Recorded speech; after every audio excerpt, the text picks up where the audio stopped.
Good morning बच्चों। मैं तिलक नगर मनपा माध्यमिक हिंदी शाला से वर्षा पाटिल बृहन-मुंबई महानगर पालिका की ऑनलाइन क्लास में आप सभी का स्वागत करती हूँ। आपको एक चित्र स्क्रीन पर दिख रहा है, उससे आप समझ ही गए होंगे कि आज हम क्या पढ़ने जा रहे हैं। हम सभी लोग इस महाराष्ट्र भूमि में रहते हैं। इस भूमि में अनेकों संतों ने जन्म लिया है और इस महान भूमि में हमें रहने का सौभाग्य मिला है।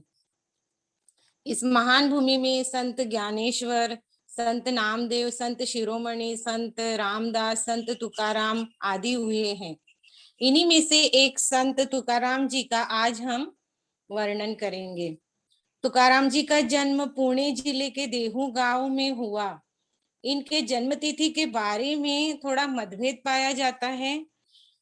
इनके कुल में विट्ठल की उपासना हमेशा से चली आ रही है। अभी मैं थोड़ा इनके बारे में आपको परिचय बताऊंगी। इनके पिता वल्लोबा और माँ कनकाई के एक सुपुत्र थे महाराज तुकाराम, और इनका उपनाम आंबिले था। और इनके कुल में एक मूल पुरुष थे विश्वंभर बुआ, जो महान विठल भक्त थे, और उन्हीं के कारण इनके कुल में पंढरपुर की यात्रा का प्रारंभ हुआ और परंपरा चली आ रही है। और संत तुकाराम जी भी, उनकी जो भी भावना थी वो भी विठल के चरणों में स्थिर होने लगी। और भक्ति परंपरा में संत तुकाराम महाराज आगे बढ़े। और संत तुकाराम महाराज ने संसार के सभी सुखों और दुखों का सामना बहुत साहस से किया है, और अपनी भक्ति उन्होंने विठल के चरणों में समर्पित कर दी, स्थिर कर दी। संत तुकाराम महाराज ने संकट की खाई में घिरे हुए समाज को जागृति और प्रगति का मार्ग दिखाया। और ये जो संत तुकाराम जी थे बहुत स्पष्टवादी थे, और उनकी वाणी कठोर थी, वाणी में कठोरता थी। और इसका उनका एक मुख्य उद्देश्य था कि धर्म की सुरक्षा करना ही उनका एक मुख्य उद्देश्य था। संत तुकाराम जी शिवाजी के काल के थे। तो जिस समय शिवाजी महाराज थे, उस समय संत तुकाराम जी महाराज बहुत प्रसिद्ध थे, और उनके अभंग उस समय बहुत प्रसिद्ध थे। तो शिवाजी महाराज ये चाहते थे कि संत तुकाराम महाराज उनके दरबार में आए और एक स्थान देना चाहते थे उनको। लेकिन संत तुकाराम महाराज ने उनके यह प्रस्ताव स्वीकार नहीं किया। और उनके जो अभंग थे उनमें हिंदू मुस्लिम एकता पर ज्यादा जोर दिया गया है, और हिंदू मुस्लिम एकता को ये बनाए रखना चाहते थे। तो आइए अभी हम अपनी कविता की तरफ आते हैं। पेज है 80 और पाठ है नवनीत। उसके ठीक नीचे देखिए बच्चों कि महाराष्ट्र का प्रसिद्ध पालकी सोहड़ा, पालकी उत्सव ब्रैकेट में लिखा है, यूट्यूब पर देखिए और उसका वर्णन कीजिए। मैंने स्क्रीन पर आपको दिखाया है पालकी महोत्सव, पादुकाओं का दर्शन। महाराष्ट्र में पालकी महोत्सव प्रसिद्ध है। आप यूट्यूब पर ये सर्च कर सकते हैं तो बहुत सारे संतों का पालकी महोत्सव आपको देखने को मिलेगा। तो पालकी निकाली जाती है संत तुकाराम जी की या फिर संत साईं बाबा की। आप किसी की भी पालकी का यूट्यूब पर वर्णन देख सकते हैं कि पालकी महोत्सव क्या है। तो आगे हम बढ़ते हैं अपने पाठ की तरफ, पाठ के परिचय की तरफ। सभी बच्चे पाठ परिचय देखेंगे।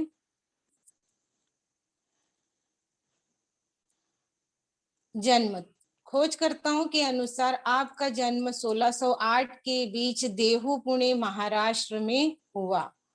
तो 1608 में इनका जन्म हुआ है और मृत्यु हुई है 1650 में। तो कुल 42 साल तक यह जीवित थे। तो परिचय में आगे हम देखते हैं कि संत तुकाराम एक महान संत और कवि थे। वे 17वीं शताब्दी के भारत में चल रहे भक्ति आंदोलन के प्रमुख स्तंभ थे। संत तुकाराम जी धर्म संरक्षण के साथ साथ पाखंड के खंडन का कार्य निरंतर रूप से किया। पाखंड यानी दिखावा, आडंबर, और ये दिखावा आडंबर तुकाराम जी को बिल्कुल पसंद नहीं था। कोई पाखंड करता था तो तुकाराम उनका विरोध करते थे। धर्म के नाम पर लूटपाट करने वाले साधु संतों को उन्होंने धिक्कारा है। उन्हीं का उल्लेख उन्होंने अपने अभंगों में भी किया है, और आपके अभंग अंग्रेजी भाषा में भी अनुदित है। इनके जो अभंग है अंग्रेजी भाषा में भी ट्रांसलेट किए गए हैं। प्रमुख कृतियों में इनकी प्रमुख कृति है अभंगवाणी, इनकी प्रमुख कृति मानी जाती है। अभी हम पद्य संबंधी देखेंगे। दोहरे। कबीरदास जी के दोहे भी तुकाराम जी के समय महाराष्ट्र में भली भांति प्रचलित थे। तो जिस समय पर कबीरदास जी उत्तर प्रदेश में दोहे के लिए प्रसिद्ध थे, उसी समय जो तुकाराम जी भी थे वह महाराष्ट्र में भली भांति अपने अभंगों के लिए वो प्रचलित थे, यानी प्रसिद्ध थे। तो तुकाराम जी ने भी कुछ दोहरे बनाए हैं, और हिंदी दोहरों की दृष्टि से इनमें छंदोभंग तो पद पद पर है, पर तुकाराम जी की अभंग कविता को किसी भंग का डर नहीं था। इन दोहरों का भी आस्वाद लीजिए। इन दोहरों यानी इन पदों का, अभंगों का भी हम आस्वाद लेते हैं, यानी उसको समझते हैं। प्रस्तुत दोहरों में तुकाराम जी ने हमें नीति संबंधी उपदेश दिए हैं, और ये चरित्र संवर्धन में सहायक हो सकते हैं। चरित्र संवर्धन में यानी इनके दोहों से हम हमारे चरित्र को बदल सकते हैं, हमारे चरित्र का निर्माण कर सकते हैं। तो इनकी दोहों में इतनी ताकत और शक्ति है इनके अभंगों में कि हम अपना जीवन बदल सकते हैं। ठीक है, पाठ का परिचय हो गया। अभी हम अपने पाठ पर आते हैं। पाठ है 6वां, नवनीत। संत तुकाराम महाराज।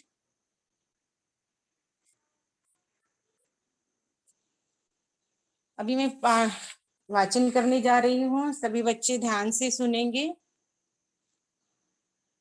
तुकादास राम का मन में एक ही भाव, तो न पालटु आवे यही तन जाय, यही तन जाय। तुकाराम सूचिता बांध राखो, तैसा आप निहार। घेनु बदरा छोर जावे, प्रेम न छूटे साथ, प्रेम न छूटे साथ। चित्त सुचित जब मिले, तब तन ठंडा होय। तुका मिलना जिनसु, ऐसा बिरला होय, ऐसा बिरला होय। चित्त मिले तो सब मिले, नहीं तो फुकट संग। पानी पाथर एक ही ठोर, और न भिजे अंग, और न भिजे अंग। तुका संगत तीन से कहिए, जिनसे सुख दुनाय। दुर्जन तेरा तू काला, थितो प्रेम घटाय, थितो प्रेम घटाय। तुका मिलना तो भला, मन सुमन मिल जाय। ऊपर ऊपर मिटा घासनी, उनको कौन बराए, उनको कौन बराए। तुका कुटुंब छोरे रे लड़के, जोरो सिर मुंडाओ। जब ते इच्छा नहीं मुही, तब तू किया काय, तब तू किया काय। तुका इच्छा मिट नहीं तो, कहा करे जटा खा। मथिया गोला डार दिया तो, नहीं मिले फेरनता, नहीं मिले फेरनता। वृद्ध मेरे साइया को तुका चलावे पास, सुरा सोहिल रे हमसे छोरे तन की आस, सो छोरे तन की आस। कहे तुका भला भया हुआ संतन का दास, क्या जानू के ते मरता न मिटती मन की आस, न मिटती मन की आस। तुका और मिठाई क्या करूं पाले विकार पिंड, राम कहावी सो भली रूखी माखन खीर खांड, माखन खीर खांड। आइए बच्चों, अभी हम इसके एक एक अर्थ को समझते हैं।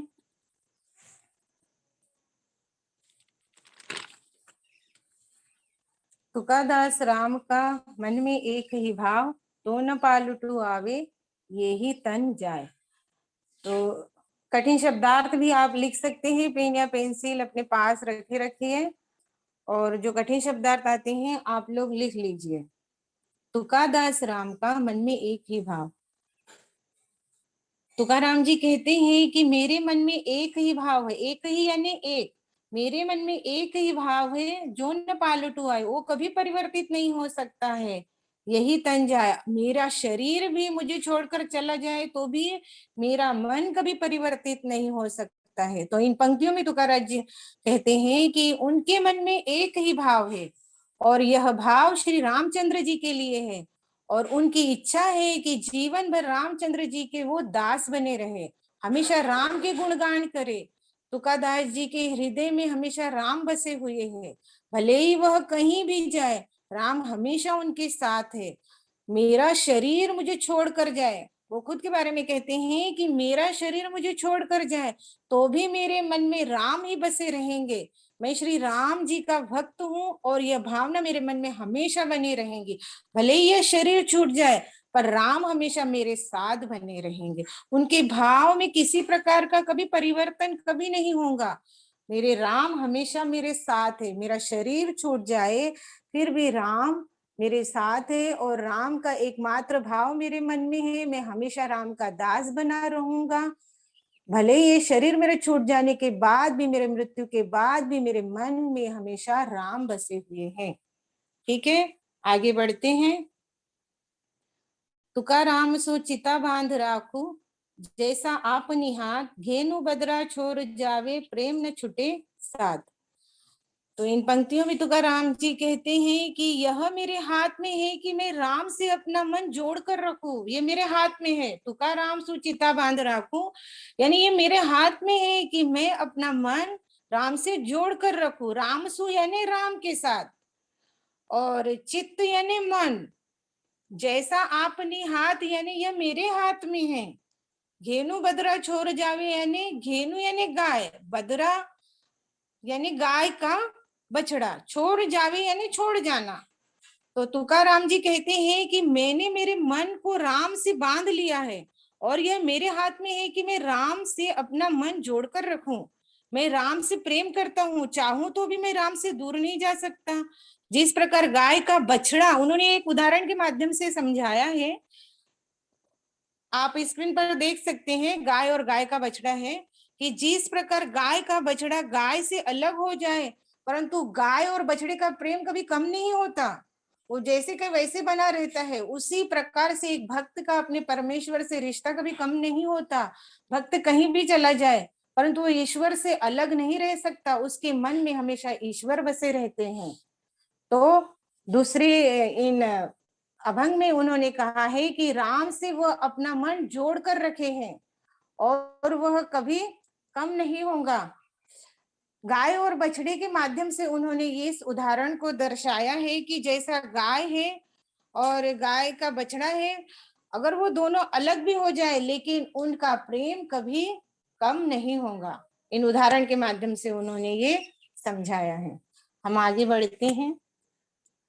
तुका मिल चित सुचित जब मिले तब तन ठंडा होए, तुका मिलना जिनसु ऐसा बिरला होए।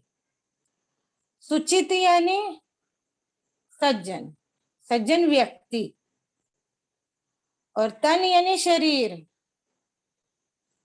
ठंडा यानी शीतल, और बिरला यानी अलग, निराला, हटके। ठीक है। तुकाराम जी कहते हैं कि जो चित्त है, जो मन है, सज्जन व्यक्ति से मिलने पर यह मन को ठंडक पहुंचती है, तब तन ठंडा होए, यानी तन यानी शरीर को ठंडक पहुंचती है। तो तुकाराम जी कहते हैं कि जब मन की मुलाकात किसी अच्छे सज्जन व्यक्ति से होती है तो शरीर को ठंडक पहुंचती है। सज्जन व्यक्ति इस दुनिया में हटकर होते हैं, और ऐसे सज्जन व्यक्ति से हर कोई मिलना चाहता है। सज्जन व्यक्ति की पहचान ही है कि वह शालीन और गुणयुक्त होता है, और ऐसे व्यक्ति से कभी हमारी मुलाकात होती है तो मन को शांति मिलती है, राहत मिलती है, ठंडक मिलती है, हमको सुकून मिलता है। ऐसे व्यक्ति बहुत निराले होते हैं, यानी ऐसे व्यक्ति नहीं के प्रमाण में होते हैं, निराले होते हैं, हटकर होते हैं, अलग होते हैं, और ऐसे व्यक्ति का मिलना हमारे भाग्य की बात होती है। ऐसे व्यक्ति हमेशा नहीं मिलते। हमेशा कहा जाता है कि अच्छे लोगों की संगति करो। आप लोगों को भी आपके पेरेंट्स कहते हैं कि अच्छे मित्र बनाइए, अच्छे की संगति कीजिए, अच्छे दोस्त बनाओ। क्यों? क्योंकि उनका प्रभाव हमारे जीवन पर पड़ता है। तो इसलिए कहा जाता है कि संगति का असर, तो यहाँ पर वही बताया गया है कि अच्छे लोगों की संगति करो, ताकि अच्छे लोग या व्यक्ति का असर हमारे विचारों पर पड़ता है। और ऐसे सज्जन व्यक्ति पूरे समाज में बहुत कम होते हैं, नहीं के प्रमाण में होते हैं। इनका मिलना दुर्लभ है, यानी इनका मिलना कठिन है। यह व्यक्ति हमेशा नहीं मिलते हैं, और अगर मिल भी जाए तो यह हमारे संयोग की बात होती है, हमारे भाग्य की बात होती है। तो तुकाराम जी कहते हैं कि जब मन की मुलाकात किसी सज्जन व्यक्ति से होती है तो मानव मन को, मानव शरीर को ठंडक मिलती है। संत तुकाराम के अनुसार ऐसे सज्जन जो व्यक्ति होते हैं बहुत कम होते हैं, और वह संयोग से मिलते हैं, भाग्य से मिलते हैं, और ऐसे व्यक्ति समाज में अलग होते हैं, हटकर होते हैं, बिरले होते हैं। ठीक है, हम आगे बढ़ते हैं। चित्त मिले तो सब मिले, नहीं तो फुकट संग, पानी पत्थर एक ही ठोर, कोर न भिजे अंग। चित्त यानी मन, फुकट यानी मुफ्त, ठोर यानी स्थान, जगह, और कोर यानी किनारा। संत तुकाराम महाराज कहते हैं कि मन से मन मिलता है तभी आनंद मिलता है, तभी हमें सुख मिलता है।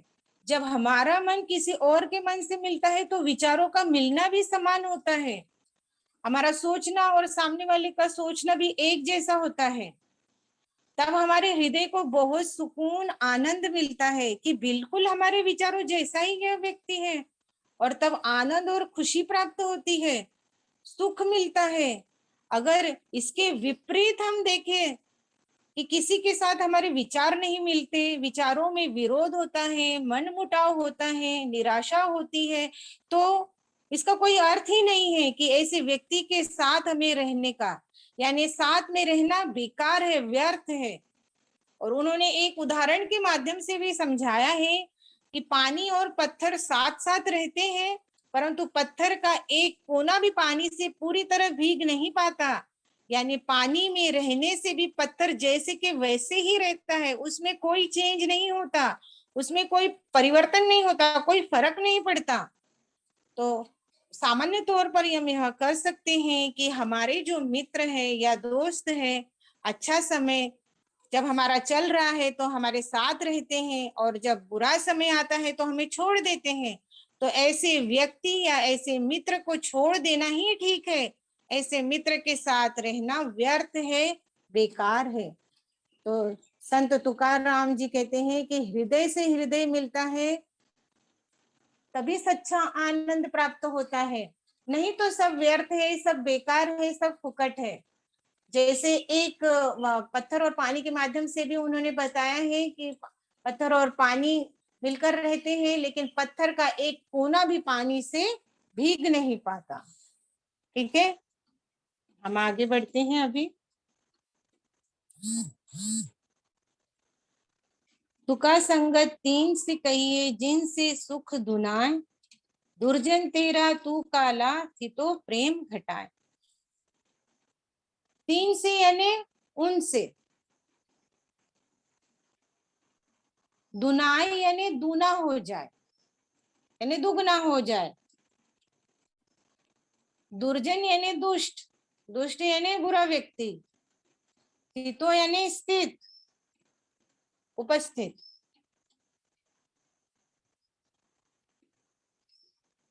तुकाराम जी ने मन को छूने वाले मित्र की परिभाषा यहाँ पर बतलाई है कि योग्य मित्र का होना बहुत अनिवार्य है, जिससे हमारा सुख दिन प्रतिदिन बढ़ता है, सुख में वृद्धि होती है, आनंद होता है। मित्र को देखने से ही सुख दोगुना होना चाहिए, और उस मित्र को देखने की इच्छा हमारे मन में हो और हमारी खुशी का ठिकाना ही ना हो, ऐसा आनंद उस मित्र को देखने से हमें मिलना चाहिए। तो जो मित्र हमारी खुशी में, जो हमारी खुशी को देखकर उस हमारा खुशी दुगनी हो जाए, ऐसे मित्र होने चाहिए। ऐसे मित्र का उन्होंने वर्णन किया है। तो तुकाराम जी दूसरी पंक्तियों में आगे कहते हैं कि दुष्ट की संगति अर्थात बुरे व्यक्ति की संगति से हमें बचना चाहिए, क्योंकि बुरे व्यक्ति की संगति में हमेशा बचा खुचा जो हमारा आनंद होता है वह भी खत्म हो जाता है। जिस व्यक्ति को देखने से हमारा मन उदास हो, निराश हो, ऐसे व्यक्ति से तो हमें दूर ही रहना चाहिए, और जिसे देखने से हमारा प्रेम बढ़ जाए, ऐसे व्यक्ति से मित्रता करनी चाहिए। उसी व्यक्ति पर भरोसा करना है जो उस भरोसे और प्रेम के योग्य है, और उसके भरोसे से मित्रता को दुगुना बढ़ जाए। तो यहाँ पर उन्होंने मित्र की परिभाषा बतलाई है कि जो हमारे सुख में वृद्धि हो, जिस मित्र को देखने से ऐसे मित्र की संगति करना है, और बुरे व्यक्ति से दूर रहना है, ताकि बुरे व्यक्ति में जो हमारा बचा कुचा थोड़ा बहुत आनंद रहता है वह भी उसकी संगति में समाप्त हो जाता है। तो अच्छे व्यक्ति की संगति करनी चाहिए, इस पर उन्होंने चर्चा की है। आगे बढ़ते हैं। तुका मिलना तो भला, मन सुमन मिल जाए, ऊपर ऊपर मिटा घासनी, उनको कौन बराए। घासनी यानी जिससे घिसा जाए, जिससे हम बर्तन घिसते हैं, और बराए यानी वास्ते, उसके लिए। ठीक है, तो तुकाराम जी कहते हैं कि दोस्ती हमें उन व्यक्ति से करना चाहिए जिससे हमारा मन मिल जाए, हमारे विचार मिले, हमारा हृदय आपस में मिले, दोनों का सोचना एक जैसा हो, एक दूसरे की भलाई का विचार करे, एक दूसरे की प्रगति का विचार करे। अगर ऐसा नहीं है तो जैसे हम किसी बर्तन को ऊपर ऊपर से घिसते हैं और अंदर से गंदगी वैसी की वैसी बची रहे, तो अंदर की गंदगी वैसे ही बनी रहे, उसी प्रकार मित्र का उदाहरण भी देते हुए तुकाराम जी कहते हैं कि आप के प्रति उस मित्र के मन में ऊपर ऊपर से प्रेम दिख रहा है, ऊपर ऊपर से वो आपसे बात कर रहा है, ऊपर से वो उसका दिखावटीपन है कि वो आपसे प्रेम कर रहा है, परंतु उसके अंदर में घृणा है, नफरत है, विश्वासघात है, घात करने की प्रवृत्ति है उसके मन में। तो ऐसे व्यक्ति से आपकी दोस्ती नहीं होनी चाहिए। यहाँ पर तुकाराम जी ने एक बर्तन और घासनी के माध्यम से यह उदाहरण देकर समझाया है। तुकाराम जी ने एक बर्तन के माध्यम से यह कहा है कि एक गंदे बर्तन को ऊपर से साफ कर दो, लेकिन अंदर से उसमें गंदगी वैसी ही बनी रहेगी।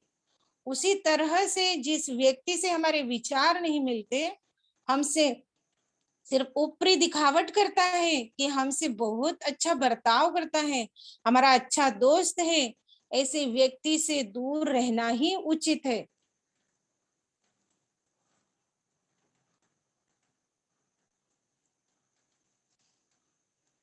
तुका कुटुंब छोरे रे लड़के, जोरो सिर मुंडा, जब ते इच्छा नहीं मुई, तब तू किया काय। मुंडाव यानी मुंडन, मुंडन कराकर, और मुई यानी समाप्त हुई।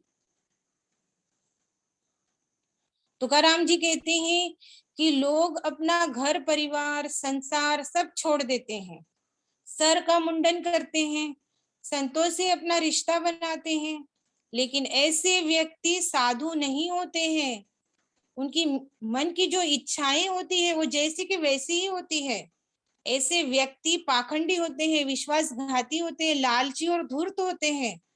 संसार को दिखाने के लिए ऐसे व्यक्ति अपने घर परिवार का त्याग तो कर देते हैं, सर मुंडवाकर दाढ़ी तो बढ़ाते हैं, सबसे रिश्ता तोड़ देते हैं, परंतु अंदर से जो उनकी इच्छाएं जैसे के वैसे ही है, वह मरी नहीं है।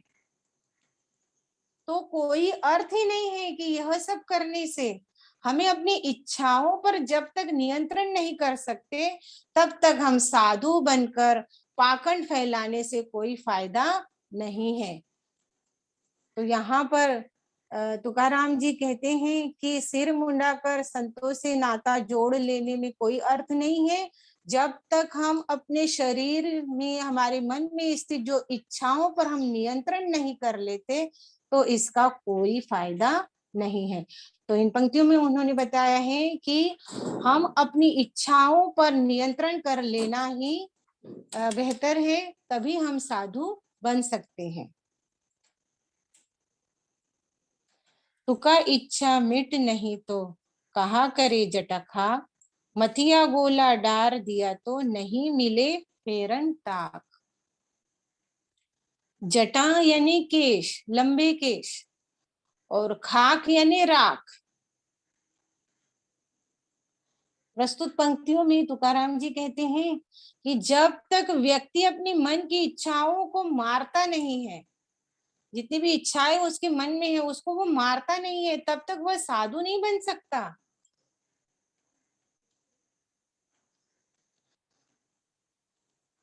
चाहे इसके लिए आप लंबे केश बना लो, सर मुंडवा लो, दाढ़ी बढ़ा लो, भगवे वस्त्र धारण कर लो, अच्छे अच्छे श्लोक का पठन कर लो, शरीर पर राख भभूत लगा लो, पर इसका कोई फायदा नहीं जब तक अपनी इच्छाओं का वो नाश न कर ले।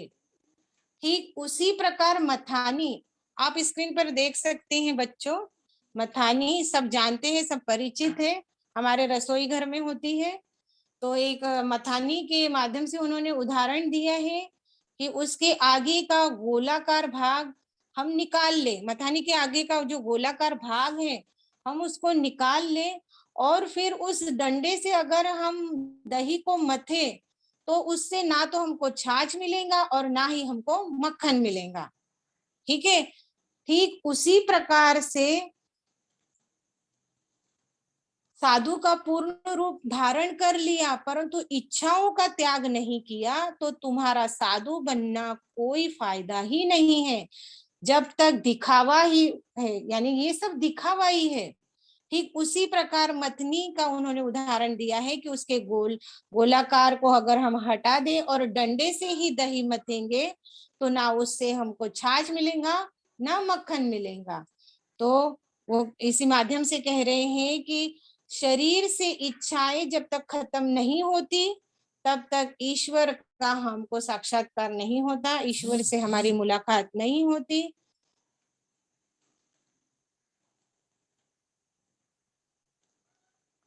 ठीक है, आगे बढ़ते हैं। वृद्ध मेरे साइया को तुका चलावे पास, सुरा सो ही लरे हमसे, छोरे तन की आस। सुरा यानी नशीला पदार्थ, यानी नशा युक्त पदार्थ, जो नशा करते हैं। ठीक है, और सोही यानी छोड़कर। तो तुकाराम जी कहते हैं कि मेरे श्री राम जी मेरे सास को चलाते हैं, मेरी सासों को चलाते हैं, और मैं उनसे बहुत प्यार करता हूँ राम जी से। राम पर मेरा पूरा भरोसा है, विश्वास है, आस्था है। और जो व्यक्ति नशीले पदार्थों का सेवन करना छोड़ नहीं देता, त्याग नहीं देता, तब तक वह ईश्वर से नहीं मिल सकता। आपके मन में कितना भी हो कि आपको ईश्वर से मिलना है, परंतु नशीले पदार्थ का सेवन करना छोड़ नहीं देते, तब तक परमपिता परमेश्वर आपको नहीं मिल सकते, उनके दर्शन आपको नहीं हो सकते। इसके साथ ही संसार में रहने वाली सारी सुख सुविधाओं की इच्छा भी अपने मन से निकालना पड़ेगा। भौतिक सुख को त्याग देना पड़ेगा, और भौतिक सुख के साथ ईश्वर से रिश्ता नहीं जोड़ सकता है। ईश्वर से नाता जोड़ने के लिए इन सारी चीजों को छोड़ देना बहुत जरूरी है। तो तुकाराम जी कहते हैं कि अगर राम के पास हमको जाना है तो नशीले पदार्थों का सेवन करना त्याग देना है। भौतिक जो सुख सुविधाओं में हम जो रहते हैं उनको हमारे मन से निकाल देना है। कहे तुका भला भया, हुआ संतन का दास, क्या जानू के ते मरता, न मिटती मन की आस। तुकाराम जी कहते हैं कि अच्छा हुआ मैं संतों का दास बन गया। संत और साधु दोनों अलग अलग होते हैं, लेकिन इन पंक्तियों में संत की बात कही गई है, साधु के बारे में नहीं कहा गया है। साधु ज्यादातर पाखंडी होते हैं, संत पाखंडी नहीं होते। संतों को ईश्वर का भजन कीर्तन करने की भावना होती है। इसलिए तुकाराम कहते हैं कि अच्छा हुआ मैं संतों की मंडली में शामिल हो गया। अगर मैं संतों की मंडली में शामिल नहीं होता तो मेरा क्या होता। मुझे तो पता भी नहीं चलता कि मेरी मृत्यु कहाँ होती और कहाँ पर मैं मरा पड़ा रहता। मुझे तो पता ही नहीं चलता, और मेरे मन की आशा भी कभी पूरी ही नहीं होती। बहुत अच्छा हुआ मैं संतों की मंडली में शामिल हो गया। तो वो संतों का दास बना रहना चाहते हैं, संतों की मंडली में रहना चाहते हैं तुकाराम जी। और वो अपने आप को भाग्यशाली कहते हैं कि अच्छा हुआ मैं संतों की मंडली में शामिल हो गया, नहीं तो पता नहीं मेरी मृत्यु कहाँ होती, मैं कहाँ मरा पड़ा रहता। ठीक है, तो वो अपने आप को खुशनसीब कहते हैं कि अच्छा है कि मैं संतों की मंडली में शामिल हो गया। आगे पढ़ते हैं। तुका और मिठाई क्या करूं, पाले विकार पिंड, राम कहावे सो भली रूखी, माखन खीर खांड। तुकाराम जी कहते हैं कि अधिक मिठाई लेकर मैं क्या करूंगा, इससे तो व्यक्ति में रोग बढ़ते हैं। ज्यादा मीठा खाने से रोग बढ़ते हैं, भाई सबको मालूम है। तुकाराम जी ने अपनी पूरी भावनाओं को राम के प्रति समर्पित कर दिया है और कहा है कि मैं मिठाई खाकर क्या करूं। यहाँ मिठाई का अर्थ संसार है, कि मिठाई खाने से तो अनेक रोग पैदा होते हैं, शरीर में अनेकों बीमारियां पैदा हो जाती है। मैं क्या करूं मिठाई खाकर, और इस संसार में रहकर मैं फंस जाऊंगा। इन सब से अच्छा है कि मैं रूखी सूखी रोटी खाऊं। यानी रूखी सूखी रोटी का अर्थ है कि श्री राम की मैं स्तुति करूं, इसलिए मैं रूखी सूखी रोटी में ही ज्यादा खुश हूँ। रूखी सूखी रोटी खाकर मैं भगवान की आराधना आसानी से कर सकता हूँ। और तुकाराम जी ने मक्खन खीर खांड खाना नहीं चाहते हैं, वो अपनी रूखी सूखी रोटी में ही खुश है और राम की स्तुति और भजन कीर्तन करने में ही खुश है। माखन खीर खांड का सेवन वो नहीं करना चाहते हैं, क्योंकि मीठे से रोग पैदा होते हैं। ठीक है, इस प्रकार हमारा ये नवनीत जो पाठ है वो खत्म होता है। मैं आगे आप लोगों को ये कविता का जो पद्य विश्लेषण आता है जो 6 मार्क्स के लिए, वो आपके सामने वर्णन करना चाहती हूँ, सभी देखेंगे। कवि का नाम है संत तुकाराम। कविता की विधा है दोहरे। पसंदीदा पंक्ति है, तुका संगत तीन से कहिए, जिनसे सुख दुनाए, दुर्जन तेरा तू काला, तो प्रेम घटाए। तो तुकाराम जी ने यहाँ पर मित्र की परिभाषा का वर्णन किया है, जैसे कि पहले भी मैंने आपको इसका अर्थ बताया है कि ऐसे मित्र होने चाहिए जो जिनको देखने से हमारा सुख, हमारे सुख में वृद्धि हो, आनंद हो। ऐसे और ऐसा मित्र होना चाहिए जिससे जो जितनी हमारी खुशियां हैं वो दोगुनी हो जाए, और उस मित्र को देखने की इच्छा हमारे मन में हमेशा हो। ऐसे मित्र का होना हमारे जीवन में अनिवार्य है, जिसको देखते ही दिन प्रतिदिन जो प्रेम है वह बढ़ता जाए। और उसके विपरीत उन्होंने बताया है कि दुर्जन व्यक्ति यानी बुरे व्यक्ति के बारे में उन्होंने बताया है कि जो दुर्जन व्यक्ति से हमें दोस्ती नहीं करनी है, बुरे व्यक्ति से हमें दोस्ती नहीं करनी है। तो बुरे व्यक्ति की संगत में जो बचा खुचा हमारा जितना भी आनंद होता है, बचा कुचा आनंद भी उसको मिलने से, उसको देखने से वह आनंद खत्म हो जाता है।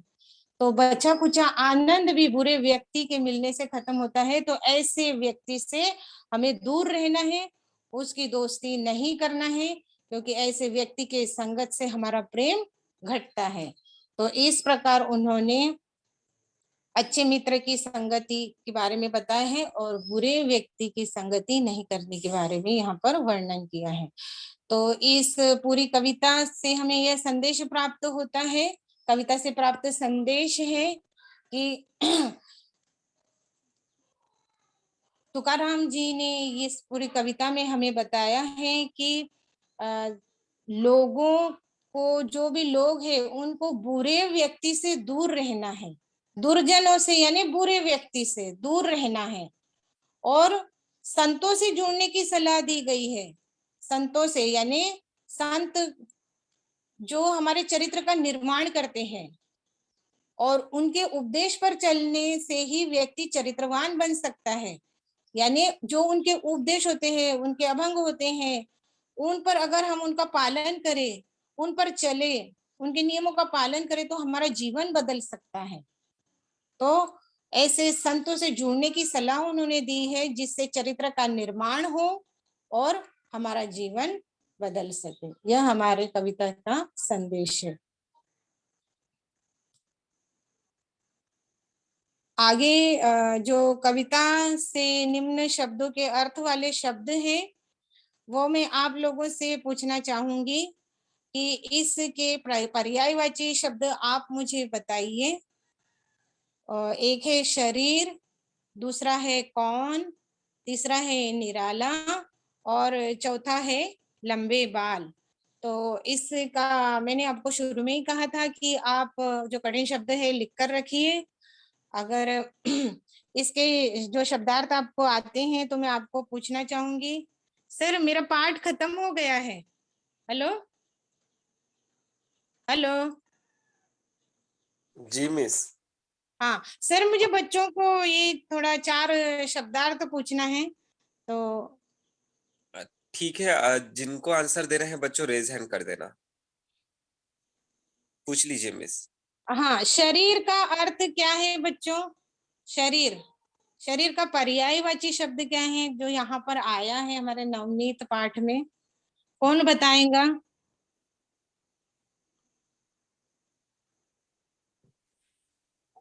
Hello hello hello.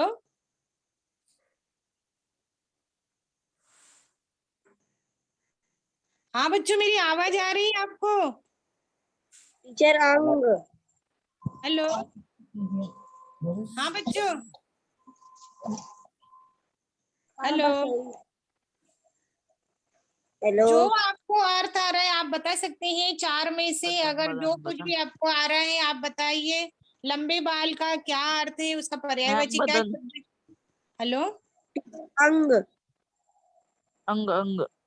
हाँ, टीचर शरीर यानी तन होता है, शरीर यानी तन। तन। हाँ, और जो भी आपको आ रहा है, लंबे बाल, उसका भी अर्थ बता सकते हैं। कोई अभी आपने बताया है तो कोई दूसरे बताएंगे। निराला का अगर आपको अर्थ आ रहा है तो आप वो बता सकते हैं। जो आपको बताना है बताइए, जिसका अर्थ बताना है।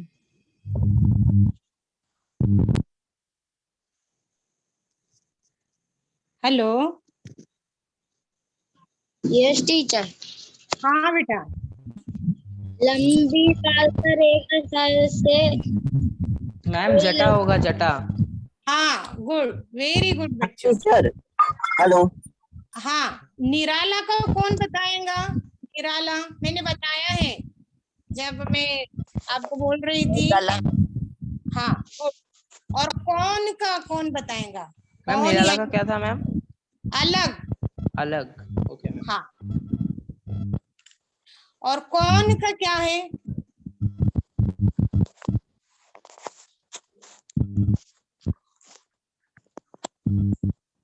वो टीचर किनारा, कौन का किनारा? नहीं नहीं, कौन का यहाँ सिंपल है। कौन हम कहते हैं ना, कौन है, तो ये है कौन। ठीक है। Yes ma'am. हाँ, तो एक बार सबको फिर से बता देती हूँ, आप सुन लीजिए। हेलो। हाँ बच्चों, शरीर यानी तन। हेलो। शरीर यानी तन, कौन यानी कौन, निराला यानी बिरला, अलग, हटके, इसके 2-3 अर्थ है। ठीक है। और लंबे बाल यानी जटा, केश। ठीक है, ये है। हाँ सर, मेरा हो गया है सर जी। हेलो। Okay miss.